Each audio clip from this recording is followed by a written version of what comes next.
Unforgettable Christmas is a pretty decent film. This was released in 2023. It's directed by John Bradshaw and it's written by Jennifer Edwards and Shannon Latimer with a cast including Celeste Desjardins and Brett Donahue.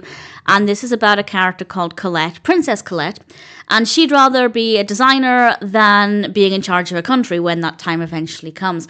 And when she works with a designer called Wilson James, she might be able to shape her destiny a little bit more and maybe find true love in the process. What does the future have in store for Princess Colette? Will she be able to follow her heart in multiple ways?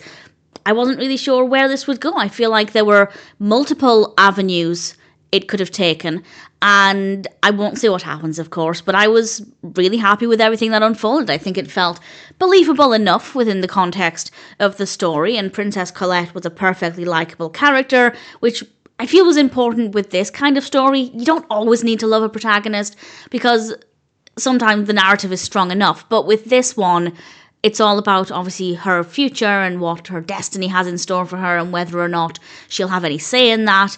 And liking her really makes a big difference. Had she been not likeable, I don't think the story would have had enough to carry itself. That's not to say there's not enough substance there, but for me at least, it was very much driven by Colette, her story, her emotions, and thankfully, she was likeable and the performance there was very good.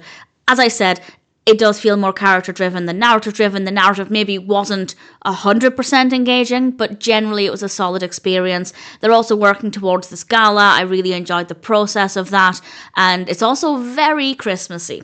It is gorgeous. We have so many stunning Christmas decorations and costumes. We have a lovely colour palette there. We also have some great camera work, great lighting, some great music as well. It's lovely to look at, it's lovely to listen to, and it's really pleasant to follow Princess Colette's journey. And as I said, I hope for the best for her, and I rather enjoyed following things from her perspective. I don't have any complaints about this. It's a good story, mostly a well-executed narrative. As I said, maybe not fully engaging from start to finish, but still a decent experience with likeable characters, great performances, lots of Christmas, some nice music. Ultimately, it's a decent film, and I'm happy to recommend it.